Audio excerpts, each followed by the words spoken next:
I'm back. I'm back from Australia, all the way from down under, and I did bring exactly one souvenir with me, but I flew in this morning because Apple said they were going to announce some stuff, and they did. There was an event today. So here's my first impressions. So we got the iPhone 16 and 16 Pro today, along with new AirPods and Apple Watch, and I've got some hands-on and some first impressions for you of all that stuff right here. So let's just start with the new phones. We knew this was coming, right? A very, very minor incremental overall update. But somehow Apple's still got to try to get people to buy it, so what will they do? So iPhone 16 looks very much like iPhone 15, but there's some new colors, as you can pretty much always count on. This year it's ultramarine, which is kind of this indigo, pretty sick, teal, pink, black, and white. And the cameras, instead of being diagonally oriented, are now lined up again next to each other like it was back in the iPhone 10 days. But it's not just a retro touch, that's also so it can shoot spatial videos and pictures now, so the sensors are aligned with each other again. But then everything else, the rounded corners, the size of the regular phone and the Plus phone, the speakers, the antenna lines, everything, just basically the same. Not much new going on here. Inside, they bumped it up from the A16 Bionic to a new A18, so there's some solid performance improvements in the 20 to 30% range, better ray tracing, and a 2 times faster neural engine and 8 gigs of RAM for all that Apple Intelligence stuff. Really the most underrated new hardware to me, though, that they talked about is Apple briefly mentioned that these new phones will all have larger batteries, and so that seems to imply that it will actually have better battery life, but also at no point did Apple ever say any numbers. Not a single number was uttered during the battery section, no graphs or anything like that. So we don't know exactly how much bigger this new battery actually is, and the only numbers we've been able to find is if you look on Apple's compare page for the phones, it said the iPhone 15 would get a battery life of 20 hours of video playback, and this new 16 gets 22. So I'm going to be putting these through the paces. You already know if you want to get subscribed to be among the first to see the full review, that's when we'll be able to figure out if it's actually a significant improvement in battery in other ways. But as of right now, better battery, sure. And then I never thought I'd say this sentence again, but this new iPhone has 2 new buttons. So first of all, it gets the action button from last year's Pro. So now you can do the exact same customized shortcuts from a flashlight or Shazam to a Siri shortcut or whatever you want. And then there's also another new button called Camera Control. And this second button, it's a touch-sensitive cutout covered in sapphire with a Taptic engine behind it. Now it does actually move, it is an actual button, just to be clear, but just like the trackpad on a lot of modern laptops, the vibration motor clicks to also make a half press feel like you're clicking a 2-stage button, like a camera shutter button. And it is also very convincing. So the magic of this camera control area, is what they're calling it, is that it is pressure sensitive and it's basically a tiny trackpad on the corner of the phone. It's capacitive sensitive, so you can swipe and do gestures along the corner of the phone. And so Apple's decided everything that this button will do will be camera related. So if you press it from the lock screen, it opens the camera app. And then when you're in, you can click it again to take a photo or long press to start taking a short video. But then you can do a little half-strength double tap to open up a menu for different camera options and then slide your finger along this camera control to change them. So, it takes some getting used to. You got to get used to the placement of your hand and how fast you swipe, but once you kind of know what you're doing, it feels pretty smooth and it's pretty sensitive and intuitive. So this is all a bunch of functionality that's being added basically into Apple's camera app, but Apple's also said that third-party apps that use the camera will also be able to take advantage of the camera control. So Snapchat, Instagram, Halide, etc., they'll be able to also use the slider. So I think it's pretty cool. I think it's technically very impressive. I'm just trying to figure out, kind of similar to the action button, how useful it will actually be. Like, it is kind of in this awkward spot on the bottom right of the phone. It makes sense as a horizontal shutter button, but they're kind of splitting the difference, trying to also make it usable in a vertical orientation.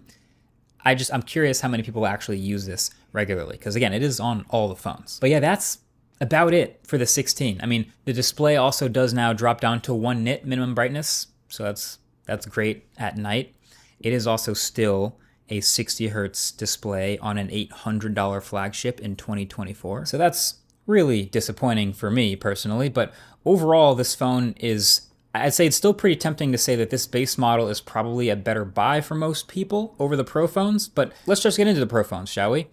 New colors this year. Desert Titanium, which goes alongside the classic natural titanium and then a slightly darker black and a slightly whiter white. But otherwise, same design again, plus the new camera control. And the main updates with the Pro are the new screens and the new chip.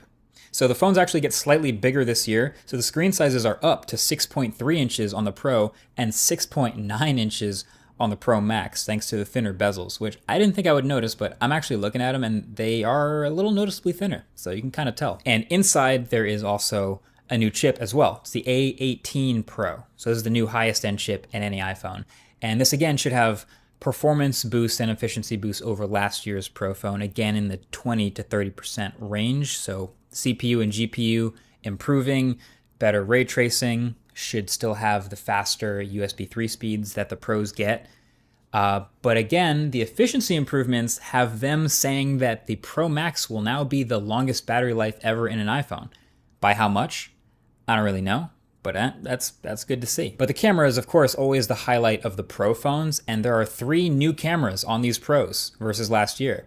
So a new 48 megapixel main camera, then a higher resolution 48 megapixel ultra-wide camera from the 12 from last year, and then the smaller Pro also gets a 5x telephoto now. So the smaller Pro used to have a 3x, but now both Pros have matching all 3 cameras.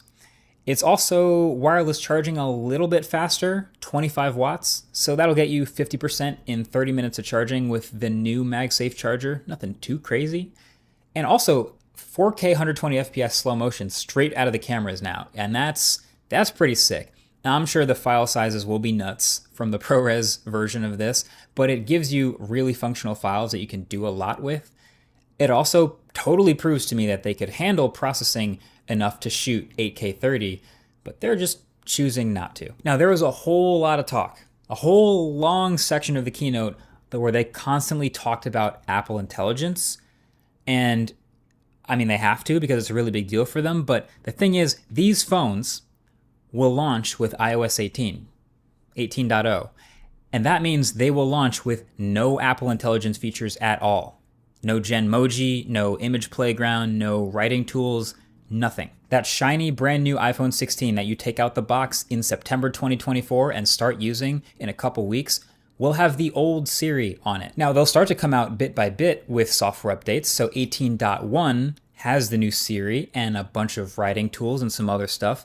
But it's becoming harder and harder to pair that stuff directly to this new phone as a part of this upgrade. I mean, if you've watched my videos before, you know about one of the golden rules, which is to never buy something based on the promise of future software updates. So this feels like a big separation moment for the iPhone, at least to me, where each year of the new physical phone that you buy is just a small improvement. It's just a little bit faster chip, a little bit better screen, slightly better cameras.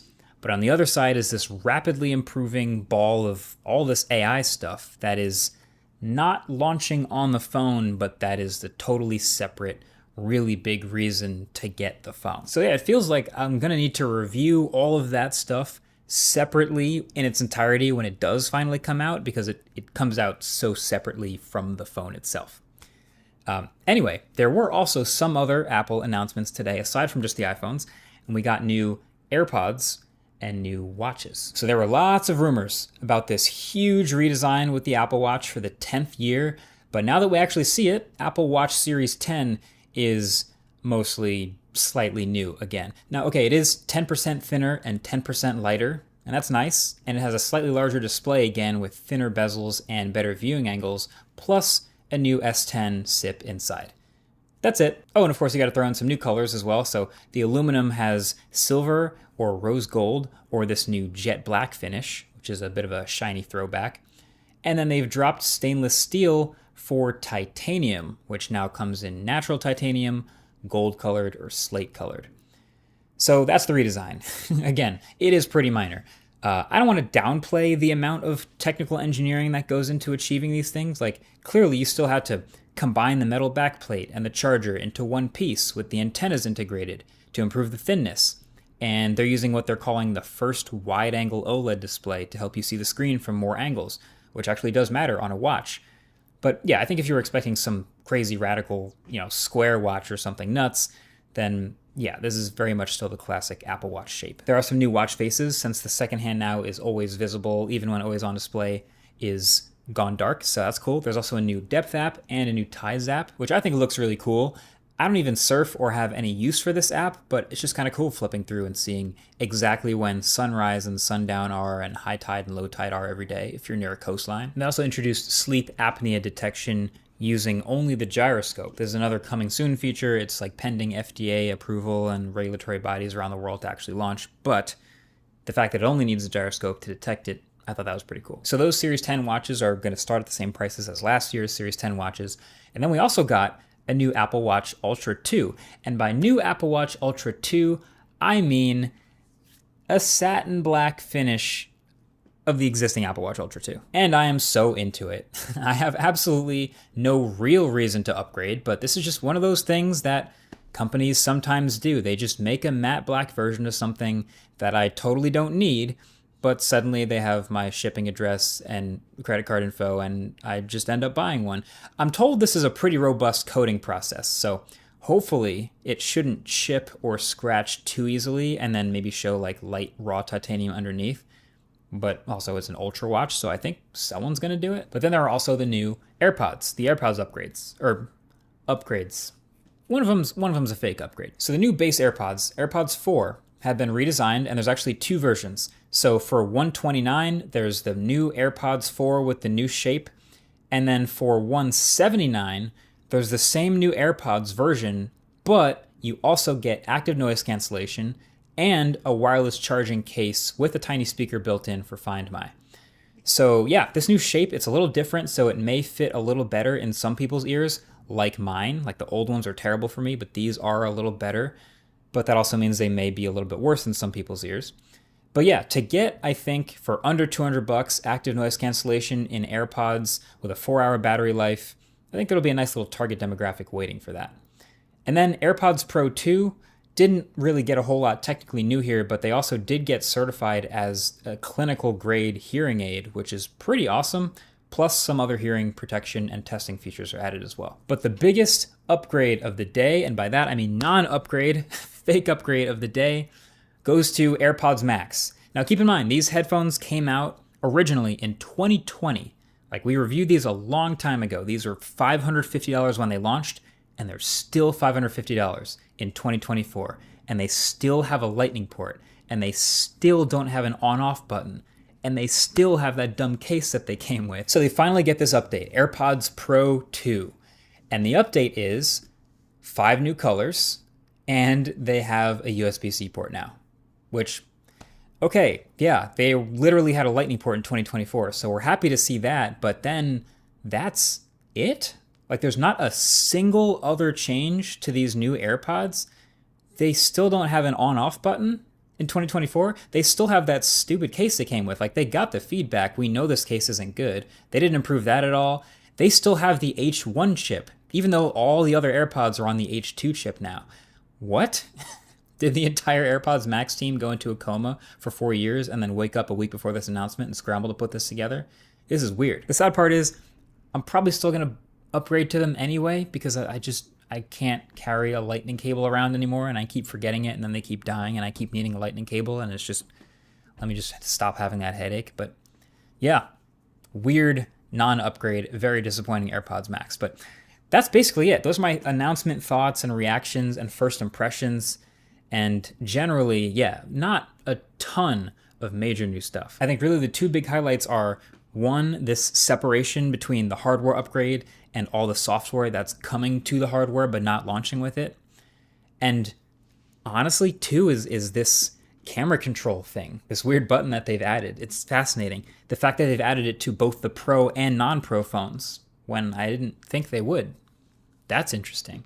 The fact that case manufacturers are going to have to deal with this now. Like some of them are going to have a little cutout for it, but some of them may try to do the same thing Apple did with like a little capacitive glass thing over the top of it to keep it flush. That's interesting. The fact that it won't come out with the 2-stage shutter press in the actual camera app until later this year via a software update, that's just weird too. There's just a lot of fun, weird stuff going on with the shutter button. But now that you've made it this far, let me know in the comments section down below what you want to see in those full reviews as you get subscribed to see them. And thanks to Anker for sponsoring this video. Their latest MagGo lineup is out, the 6 series, and there's a couple changes. There's a new slimmer battery bank. There's a battery bank with an Apple Watch charger, a stand with a rotating click head, and one of my favorite items, a 3-in-1 foldable charging pad. So the Anker MagGo power bank is a 10,000 milliamp hour battery that supports Qi 2 and it's MagSafe compatible. It supports 15-watt wireless charging and temperature control. So it keeps your devices protected by keeping charging under 40 degrees Celsius, all in this slim 15mm body. And then the Anker MagGo wireless charging station, this thing charges 3 devices at once, an iPhone, AirPods, and your Apple Watch all at the same time. It supports Qi 2 15-watt fast charging and MagSafe charging for iPhones, and then just folds up into this compact little package, fits in your pocket, and it can even fold the other way to make it into a stand to activate Apple's standby mode while you charge your phone. So yeah, check these out at the link below and start charging your devices faster. But yeah, that's been it. Thanks for watching this impressions video, and I'll catch you guys in the next one soon. Peace.